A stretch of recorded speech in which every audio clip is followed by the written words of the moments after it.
speaker series, and this is number 5. Welcome also to those on Zoom and to our speaker, Alison Watt. It is with great appreciation that we, the residents of Protection Island, acknowledge this land as the unceded territory of the Nanaimo First Nation and of their legacy throughout the land. Thanks to Emily for all of your Zoom setup. We really appreciate that.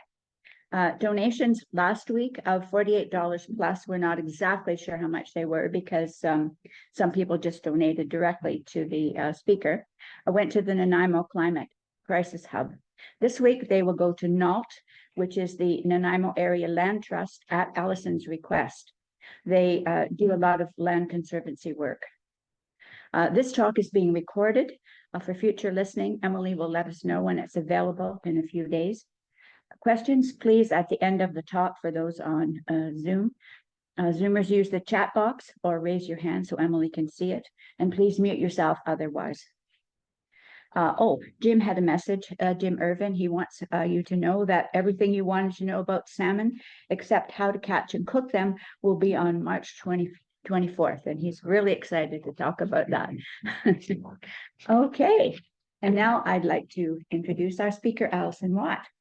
Artist, naturalist, biologist, author, and poet. Wow. Alison was born in Winnipeg. Her dad was in the forces, so they moved around quite a bit. And when she was 10, they moved to Victoria. Can everyone hear me okay? Good. Alison got her degree in biology at Simon Fraser, and later her master's in creative arts at UBC. In States, she's always been interested in the two. And she can't recall when she wasn't actually painting.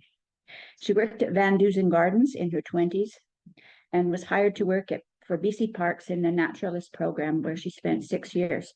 Part of this period, one summer, was spent on Triangle Island, where she studied puffins. Alison will tell the story of the region through the eyes of a group of 8 artists, naturalists, who have lived here, studied here, painted here, and shown their work here for almost 40 years. Together, they've put together an exhibit that just opened at Sidney Centre for the Salish Sea in Victoria. The show is called Drawing Connections, 40 Years of Art and Hope for the Salish Sea. It opened February 22nd and will run for 1 year. Alison is married to Kim Waterman. They have 2 grown children and have lived on Protection Island since 1994. Of interest also, Alison has conducted tours to the Galapagos and Honduras. Have a look at Alison's books over there at the end of the talk, if you like. There they are, and they're all available in the museum as well. Please welcome Alison Watt.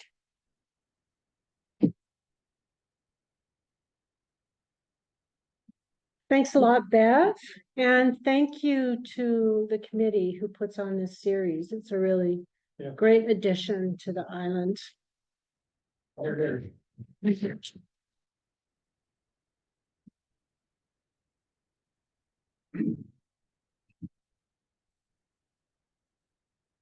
Okay, thanks, Emily. So nice to have a tech person. This is the graphic for the show I'm going to be talking about. Can you hear me, everybody? Yeah. All right. Well, a few weeks ago, I found myself standing in a line with these aged artists. And for some of them, I hadn't seen them for about 20 years, actually. But I'm going to tell you about them as the show rolls out, and about why we were there. But you know, we met each other when we were in our 20s, when we were young and adventurous, and we were all out making our own adventures as young naturalists and biologists. And this was taken in the Amazon, where I spent some months at a research station. As Bev mentioned, I spent a field season as a research assistant to a young French-Canadian woman, Anne Valet, studying tufted puffins on this very remote island, Triangle Island, off the northwest tip of Vancouver Island. It was a summer where we studied tufted puffins Triangle Island is the biggest seabird colony off the coast of British Columbia. It's very protected, so most British Columbians never even think about it, certainly wouldn't be able to visit it, but it's a real treasure. And this is from an article in a beautiful BC magazine several years ago about Triangle Island, and it talked about that summer I spent with Anne Vallée. So that was the day that the puffins arrived. We'd arrived early, several weeks early in the season, waiting for the puffins to come in from the sea where they overwinter. So it was a huge day when finally they arrived, and they arrived kind of in groups in the water around the island, and then eventually they kind of get their mojo together and start flying in circles. Eventually they land, and then they begin their breeding season. That's a whole other talk. But anyway, Anne Vallée, sadly, 2 years after we worked together, fell on the island and died. And now the island is called the Anne Vallée Ecological Reserve. It's still Triangle Island, but / the Anne Vallée Ecological Reserve. And I went back to the island when I was 39 to finish off a research season on puffins, just the last 2 weeks of the season. And I had wanted to go back to the island for a long time. And I decided to work on a book about the island, and it became this, The Last Island. There's a copy over there, and it was published by Harbor Press, and got lots of support from people like Thora. And I was lucky enough to be able to do my own illustrations, which is actually kind of hard to do for an adult book. It's just not, it's not something we see much in the market, so it's hard to place the book. So I was grateful for Harbor to offer to publish it. And it won a Canadian nonfiction award the next year. So that was very gratifying. So in those years, I always had binoculars around my neck, and so did the people that I bonded with as my tribe, a group of naturalists. Most all of us worked in provincial or national parks every summer as naturalists. And these are some of those artists that you saw lined up with the gray hair in their younger years. And I'm going to talk about each of them eventually. And you know, we were always outside, always watching birds. My good friend Trudy was part of that gang. And many of us always had a pencil or a brush in our hands. So that was another strong part of our bond, that we were biologists, but we loved to draw and paint. And actually, I find there's a kind of subset of biologists who really love to draw and paint. And I really think it's because biology, part of the appeal of studying it is the aesthetics of biology. There's so many beautiful things to look at and study. And so we were always drawing, sometimes together, sometimes apart. That's Bill Adams.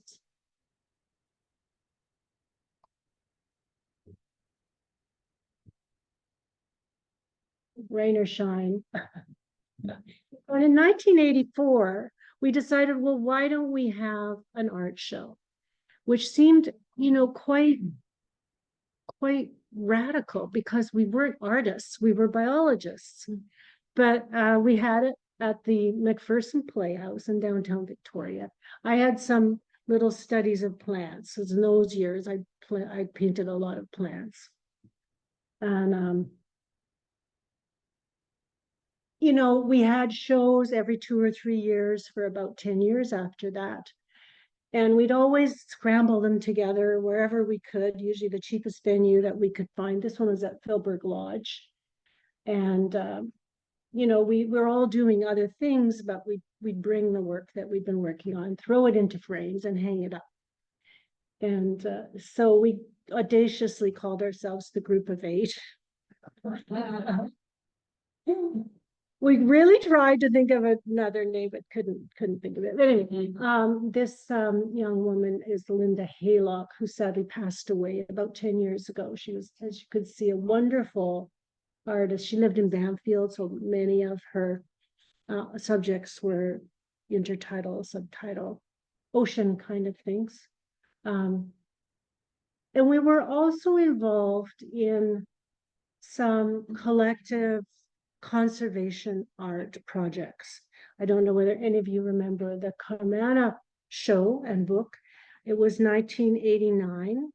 And this was to support, to create support for the idea of preserving the Carmana Valley on the west coast of Vancouver Island. It was one of, I think at the time, 5 or 6 large watersheds that were intact on the whole west coast of Vancouver Island. And it was scheduled to be logged. The big cedars in the estuaries, or spruce in the estuaries, are what they really want, the logging industry.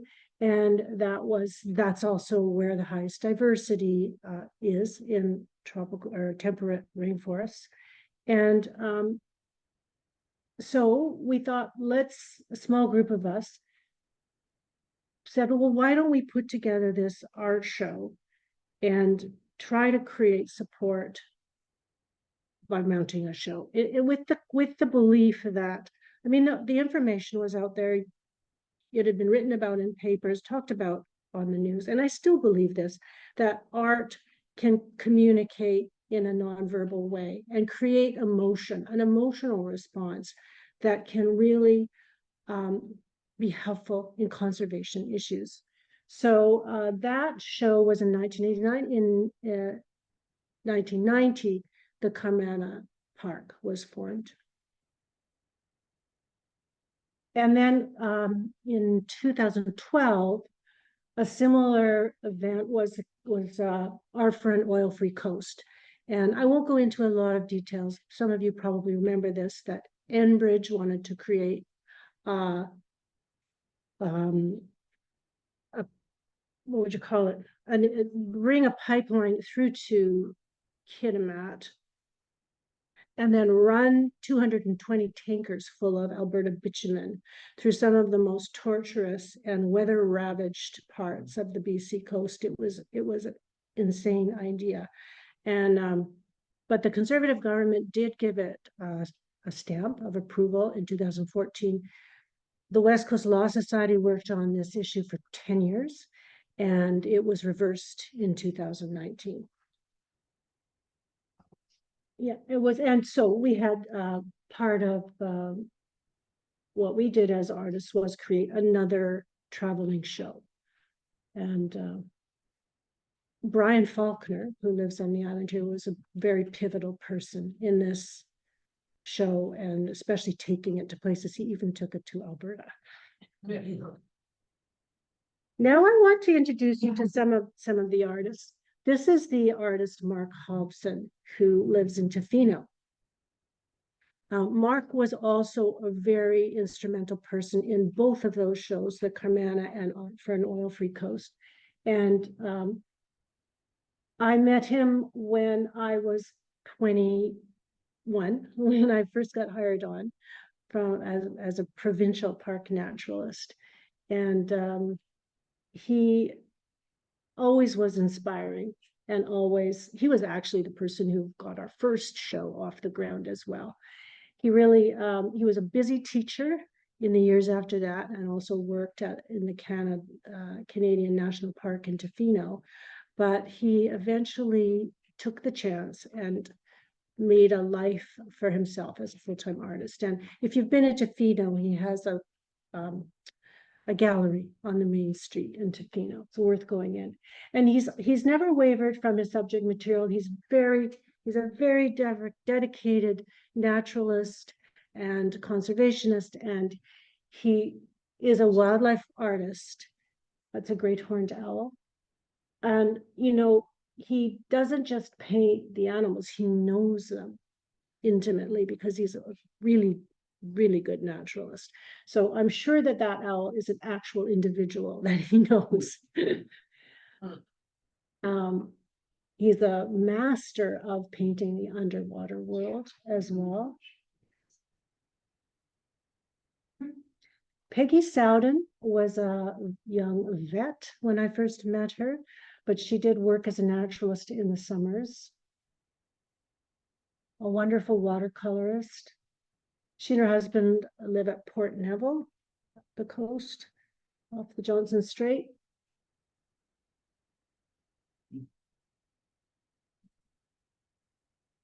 She's also a really important part of the Middle Natch Island volunteer team.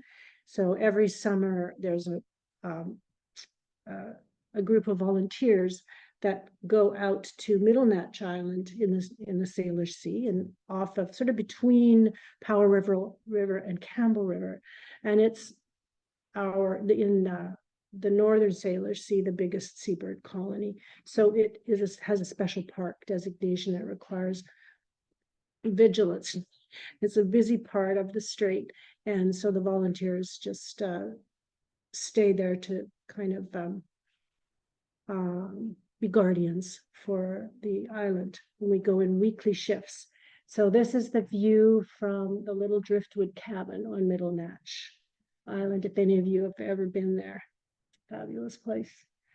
Peggy Frank is an environmental scientist, and she's been a real activist for AIDS over the years. She's used her art for funding research and connection with African women. And she's a wonderful illustrator.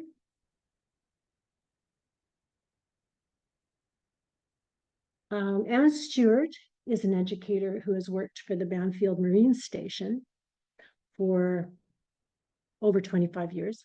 When I first met her, she was involved with the labs, but then she moved into the public education program at the Marine Station. Is that right, Jane? Was that, you know Anne, right? Sure. She's actually became public education coordinator. Yeah, and that's an award-winning public education program at Banfield. And she's also her work obviously would be influenced a lot by intertidal and marine organisms. Golders.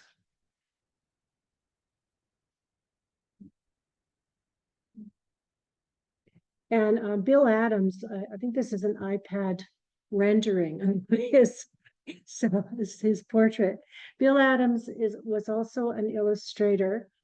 He's worked several years as an illustrator to the biology department in one of the Alberta universities. I'm not sure which one. And now he works mainly on his iPad. Kingfishers. That the first owl was everybody knows what that was? The first owl? What is it? Barred owl. Barred owl. B-A-R-R-E-D. We have them here on the island.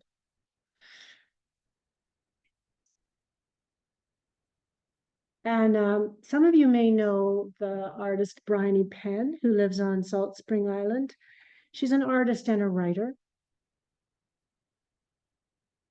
She was a pioneer in community mapping and was the inspiration for Trudy and my map of Protection Island. So Bryony has been a real advocate for as a road to conservation. The idea of first seeing what you have around you, especially in your community. So grassroots conservation, map what's there, catalog what's there, so you know what you're protecting, and you know you have a baseline also when things change. So mapping kind of combines the art and science of that.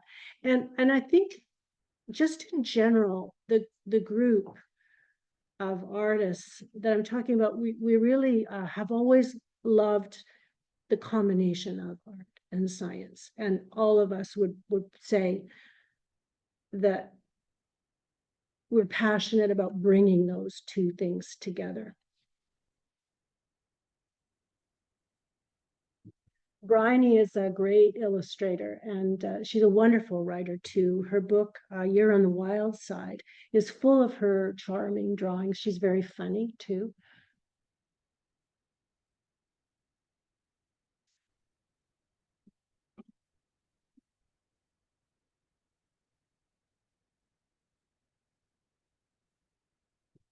She's also written a book on, she's worked with the Indigenous elder Cecil Paul and transcribed some of his stories. And Trudy, what was the name of the senior biologist that she wrote about the bio? Yeah, yeah. So, and she won the BC Book Prize for that fabulous biography of him. So my own work, I started out mostly working in watercolors, and I still work with watercolors when I'm working in my journals, which I take with me when I travel, mostly. And when I go sailing with Kim, bring my journals with me. But these days I'm working a lot with acrylic and mixed media with kind of more experimental techniques. This is a painting of Middle Natch Island because I spend a week there every summer. And it's a place that I know and love well. I go with my close friend, Nancy Barron, who I also met through the naturalist program in my 20s. And she lives in California now, but we always spend a week on Middle Natch Island. And that's the little wooden cabin that Peggy did the painting looking out of the cabin.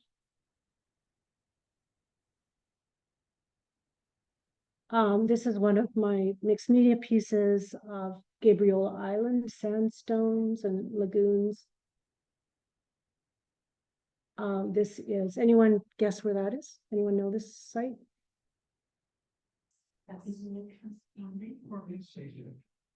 Where? I'll have the name wrong, but say short time. No, it's not Newcastle. No, it's not. Good guess. Or say should say. It's Hornby. It's the Helliwell Cliffs. They're very Mediterranean looking. Even by early July, they turn golden. They face south and they're very dry. And this was a storm in the northern Salish Sea that Kim and I watched one day when we were sailing up there.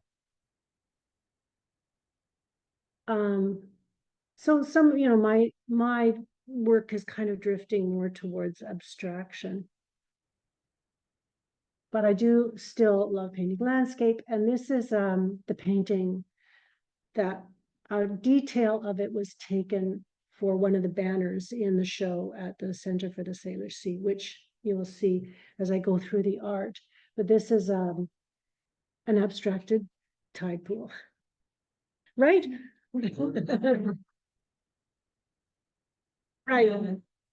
I really like it's the color is a little bluer on the screen than it is, but I really like taking acrylic, mixed media, and layering it. So my process now is just building a lot of layers and incorporating printing and scratching and collage sometimes, and a lot of layers of glazing. So I love it when things drift away from that, accurate, the accurate biologist side of me, like when it gets a bit abstracted. So I want to talk about this fellow, Rob Butler. And he is an ornithologist.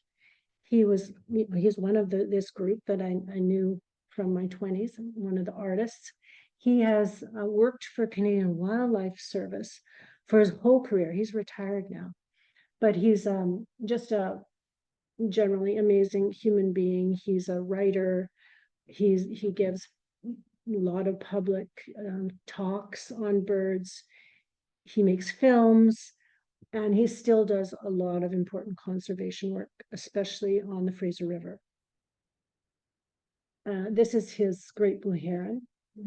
he's also writing fiction too. So, and you can see he's kind of drifting away from real super accuracy as well. This actually reminds me of an Audubon print.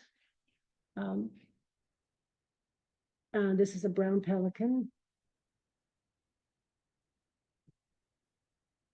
And a loon. Some of his work is almost kind of Japanese feeling lately. It has a series of these very succinct, beautiful black and white drawings. This woman, Anne Parkinson, is not an artist, but we've known her all along, and she has always helped us with our shows. She just liked kind of being the impresario for us as a group. And she stepped up again, along with Rob, to find a place. It was Rob's idea, let's get this group together for a 40th anniversary show.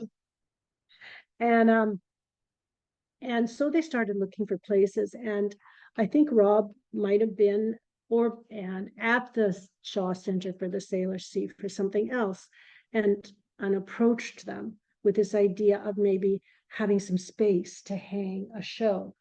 And the center thought about it and came back and said, we'd actually like to do an exhibit with your group as a collaborative effort.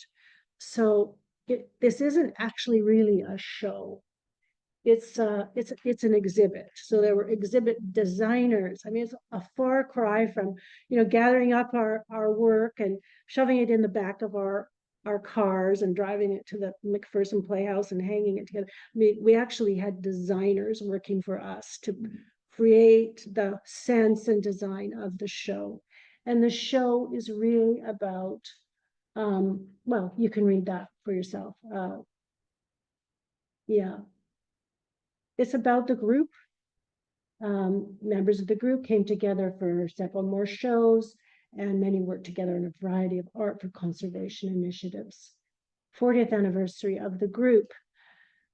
But there are other ideas wound into the show. So we were kind of illustrating some of the ideas that we came up with as a group when we worked with the staff from the center. We had several Zoom meetings about a year ago saying, well, what do we want the show to be about? And we all agreed. One of the problems with getting people interested in conservation these days is that it's just, we're all overwhelmed with the bad news. And it's easy to lose faith and hope.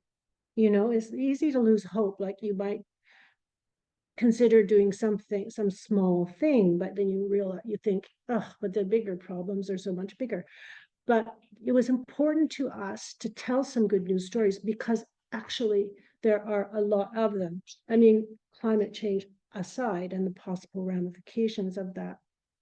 But, people need to be reminded of all the good news stories in conservation over the last century, really. It's important, especially for young people, because if they don't have hope, then nothing will get done. Nothing will get better. So I'm going to talk a little bit more about that. I want to diverge a little bit and talk about the Salish Sea. So here's the map of the Salish Sea and all of the urban areas that we know. We have a border, but it also belongs to, this is an ecoregion, a bioregion that also belongs to the United States. It includes over 65 areas of indigenous tribes and groups. And this map from the University of Washington shows the language groups clustered around the Salish Sea. So it was very diverse in language groups. Biologically speaking, the Salish Sea is an extension of what we sometimes call the temperate rainforest of the Pacific coast of North America. I like the term that Rob actually uses for the title of one of his books called The Jade Coast. And, you can see from this is the NASA photograph of the Salish Sea, how intricately connected the sea and the land are where we live. We don't see it from where we stand. We see the sea, but the actual fingers of water that invade the land where we live are there's like, I don't know about millions, but like such a complex ragged kind of connection between the sea and the land, and not only physically but ecologically too. So we have these westerly winds that come off the Pacific. They rise because it's such a mountainous coastline.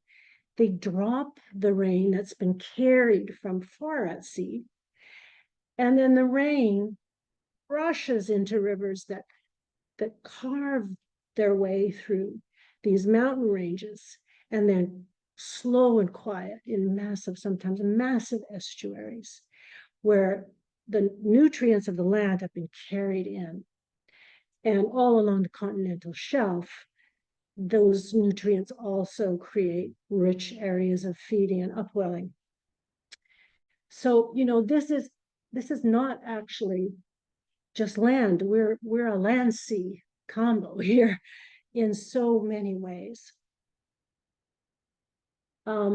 Unfortunately, it's also a really beautiful place to live. That's the Fraser River estuary.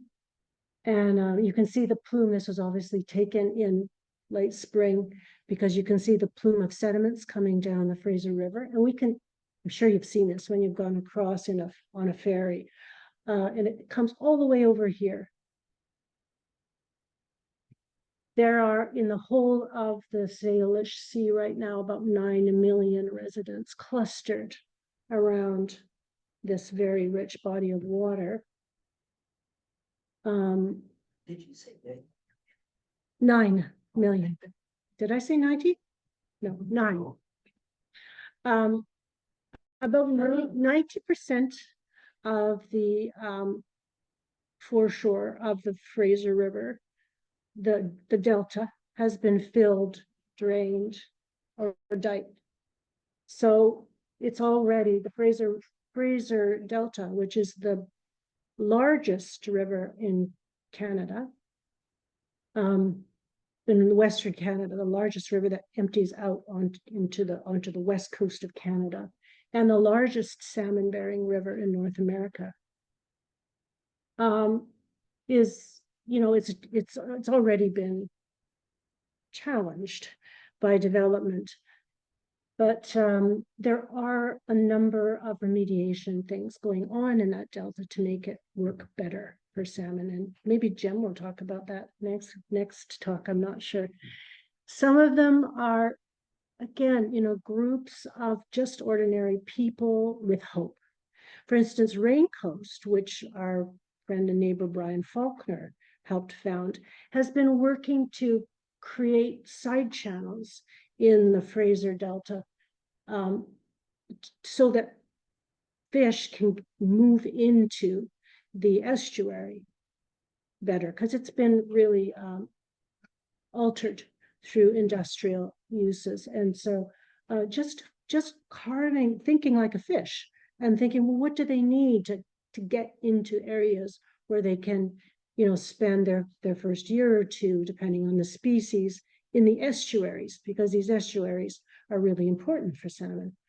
So it looks like it's making a really big difference to survivalship. So these are the kinds of ordinary things that people can do, even though, the greater sense of hopelessness hangs over us. Anyway, the Fraser River Delta is the largest freshwater wintering area on the coast of North America, and of Canada, rather, for water birds and ducks. And these salt marshes are just crucial. as are many other estuaries all the way down our coast and then into Central America and South America for these migrating birds to stop and feed. So that's part of the focus of the Shaw Center for the Salish Sea, to create awareness in the public about the importance of this body of water in order to promote conservation. It's a fantastic place. I'd actually never been there until we started working on this show, but I certainly will go there again, and especially with my grandchildren, because it's really a wonderful place to go for kids. There's 3,500 different animals, little intertidal, from intertidal creatures to fish, in marine invertebrates, an octopus, and it's really a fun place. So this is their statement. I think you can read it for yourself. I don't think I need to read it out loud, but it's a place to create awareness about the importance and diversity of the Salish Sea, to create conservation and a vision for a healthy and sustainable Salish Sea. Now, the show that we put together, the exhibit, celebrates the legacy of the artists and highlights the intersections of art and science, past and present, and land and sea. And it turned out to be, in my opinion, really a wonderful exhibit. And it was funny because we always know what our shows are going to look like, but this was in the hands of the designers, so we didn't really know till we got there how it was going to work, how it was going to look. But you know, the central premise is this message of hope that you know, everybody probably knows this quote. It's been around for a long time. It gets overquoted, but it's just so true that if you think of any conservation initiative that's been undertaken in the last 100 years, it's always started from the grassroots. It's never been the government that leads. It's never corporations that lead. The change always comes from the ground up. So there's the touch pool for kids in this room where the banners, some of the banners are. So one of the, I think, beautiful things about the exhibit is they took sections of each of our paintings and made these huge banners that hang in the windows.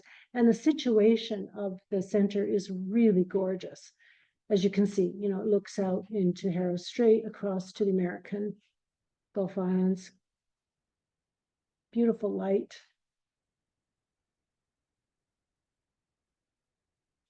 And you know, the conception of the show was to spotlight 4 species and then have a look at how hope and conservation intersects with these 4 iconic species of the Salish Sea.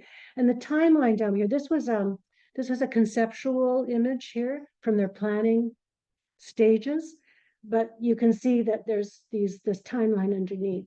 And I don't have the text for those, but they're like little shots of hope. For instance, 1987 is the Montreal Protocol, which was when there was the global agreement on ozone in the atmosphere. And so that's an example of, you know, something that was a global agreement, but the awareness, the impetus started many layers below that. So what the show decided to do, the designers, is to take these species and then illustrate the species with different images. So you can see some of the images that I showed you when I was introducing you to the artist. So one of these species was salmon, one is sea stars, groups of species, and We also talked about bald eagles and humpback whales. This is kind of what the show looked like as you walk in. You go through these different areas, kind of rooms, and you can see some of the images, Rob's black and white drawings and some of my paintings to illustrate iconic places on the Salish Sea. This is kind of a kid fun section. That's a bird blind. And the kids can go in, there's recordings of birds, and they try to guess what the bird is, and then they can flip over the card. So it's interactive for kids. So this was opening night, and this is actually in the aquarium part of the center. The exhibit space where our show is in another room that you eventually enter at the back. But this is the area with all the aquaria. It's a really fun place to set up. This was my table, and I got to sit up in front of the lion's mane jellyfish display, which is really fun. Yeah.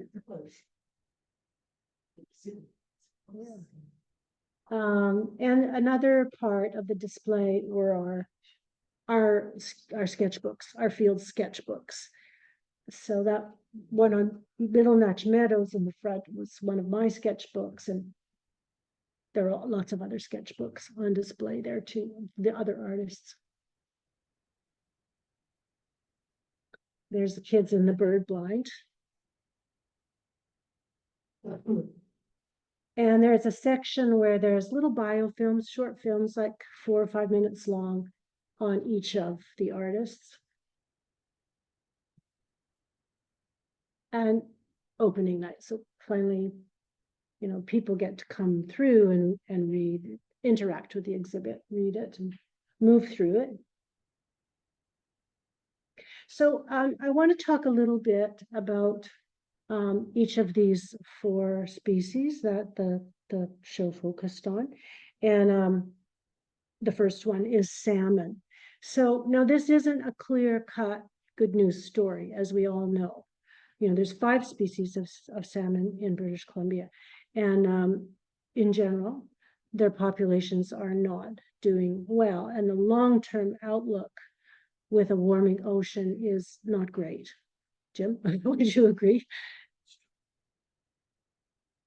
We live in Muscle. Yeah. So salmon, I think it was maybe Graham Ellis once described to me that salmon are like a post-glacial species. They need and thrive in really cold water. And so warm water is very challenging for them. But there are compounding problems, as we all know, with salmon: overharvesting, habitat destruction. So, as a group of species, they're struggling, but there are, again, a lot of grassroots initiatives to help, at least in local ways. Like, we'll try to give them as much help as we can, like the one in the Fraser River Delta that I described. I mean, we need to give them as much help as we can, because they're facing large ecological changes. So rather than be hopeless, this is part of the ideas that we've hoped to drive the show with. Understand that it's important for us not to disengage. This is Bill Adams' iPad illustration of salmon. I love it. This is Bryony's, she calls it 13 Moon Mandala for the Tsawut Nation. Those are the indigenous peoples of some of the southern Gulf Islands, including Salt Spring, where she lives, and Saanich. And she does these extremely beautiful mandalas with the species kind of interwoven and gorgeous calligraphy. And I really love this because it kind of reminds us how salmon how important they are in the coastal ecosystems. There's a concept of a keystone species where, you take it away and everything starts falling apart. But salmon are actually a foundation species. They're even more important. So many other ecologies, other animals, organisms are run on the salmon economy. And I also love salmon because they're like the living embodiment of this idea I was explaining about the interconnection between the land and the sea. They spend most of their lives out at sea. They bring their bodies full of sea nutrients back to their home streams. They die there, and they've found the nitrogen that salmon actually build into their cells. It's a isotope that you only find in the marine environment, in the treetops of the trees of the estuaries where they die. So, they're really like a land sea animal.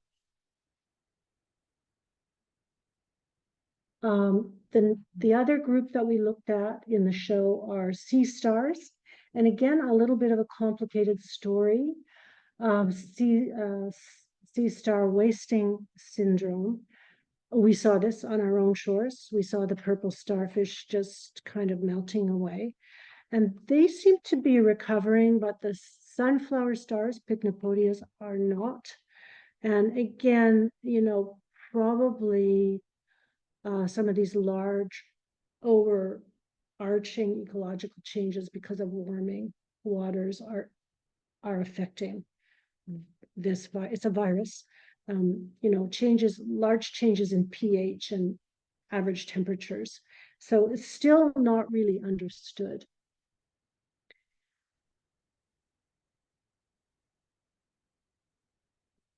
Bald eagles, on the other hand, are a real good news story. They were almost completely extirpated by the early part of the 20th century. And the Migratory Species Act, the Endangered Species Act, and the moratorium on the use of DDTs in North America have facilitated an amazing rebound. And, they're not on the endangered species now list at all.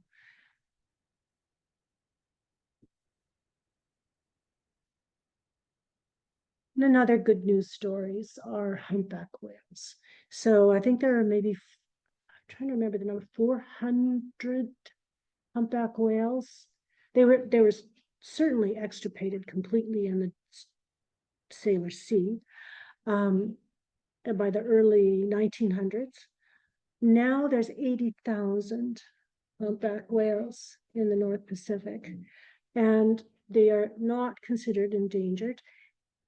Rob Butler, the ornithologist that I talked about, he said something, and I think that this is just really true, and another reason for hope, especially for these organisms that can withstand changes in climate, perhaps. You just stop killing them, give them some habitat, and let them be. And nature is extremely resilient. Sometimes it doesn't run on our timeline, it doesn't run on the short timelines of corporations or governments. It took the moratorium on hunting mammals was, I think, 1972, 78, Jane, do you remember? Whaling stuff, 72. Yeah, whaling stations. yeah. And it took a while. It didn't take the 5-year timeline of a corporate plan, but they're back. And I think we need to be patient and give the animals what they need. Like, think like a whale. What does a whale need? And mainly, like with the humpbacks, with the bald eagles and a couple of other species I'm going to talk about, not killing them was a major piece of the conservation picture. So humpbacks are also coming back into the Salish Sea.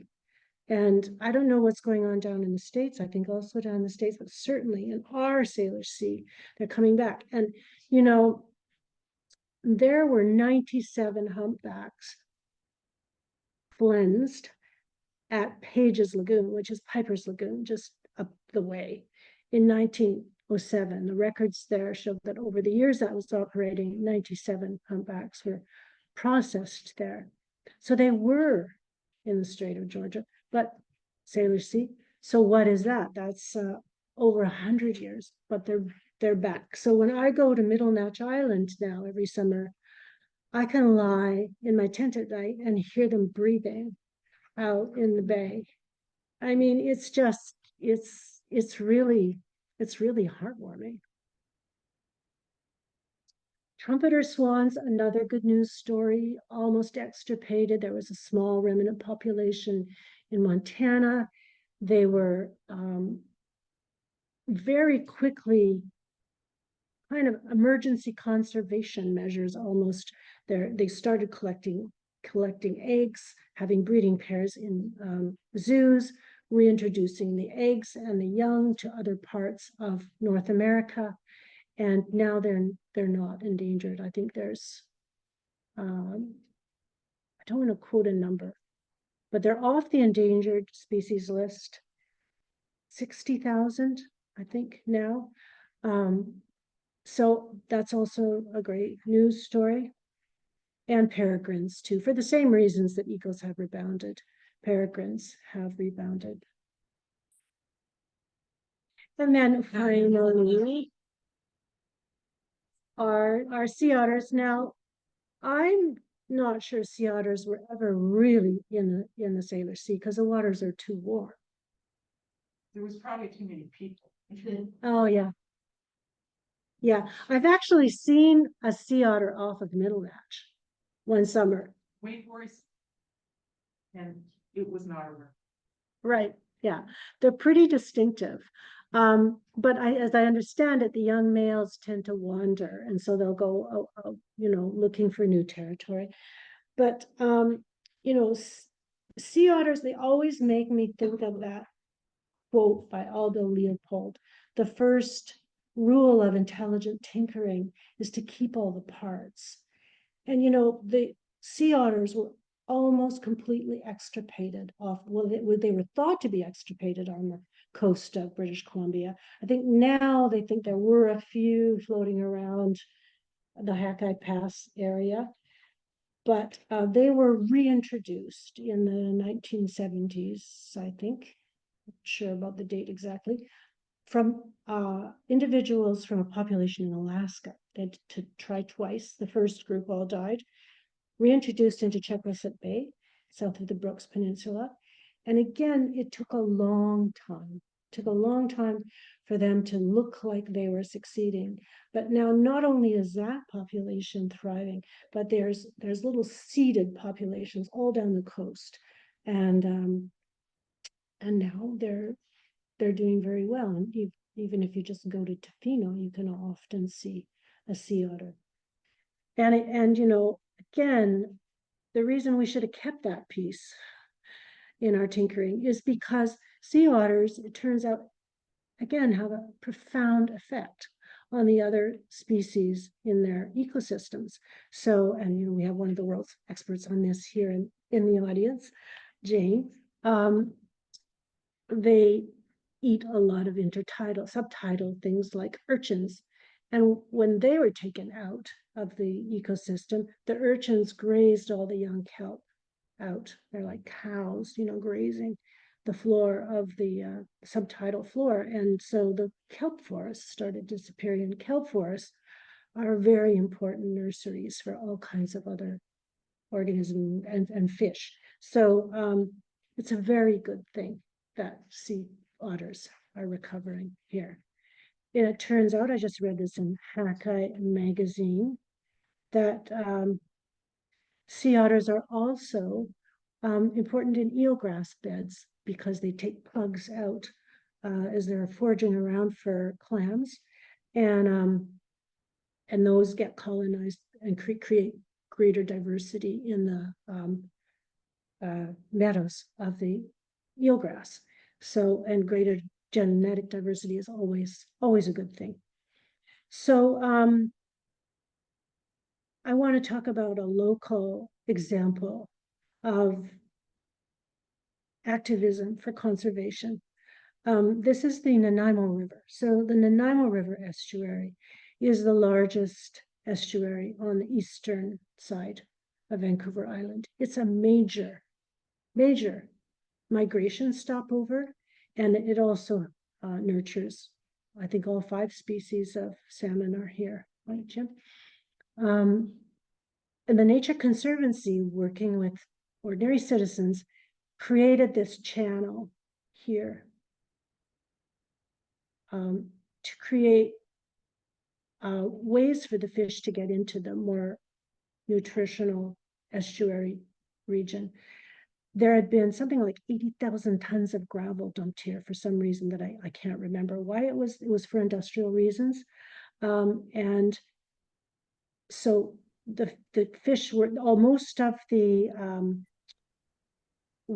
fresh water was being diverted into a part of the estuary that wasn't useful for young salmon to feed in. So again, just finding what do the animals need and then providing it for them, and they will respond to that. There is resilience in nature. Unfortunately, there's still a lot of log dumps on the Nanaimo estuary. Not as much as there was historically, but they do have an ecological impact. But this is a great example, I think, of just citizen conservation working with NGOs. And Nanaimo Area Land Trust, I just want to put in a plug for them at the end of the show here, because they have done a lot of work on the Nanaimo River. And the upland areas are considered to be part of the ecological footprint of the Salish Sea, right? Because they're connected. So the other conservation things that NALT does in the, forests that feed these rivers, that feed the Salish Sea, is really, really important, and it's really local. So that's why I've asked to donate the money today to NALT. Are there any questions?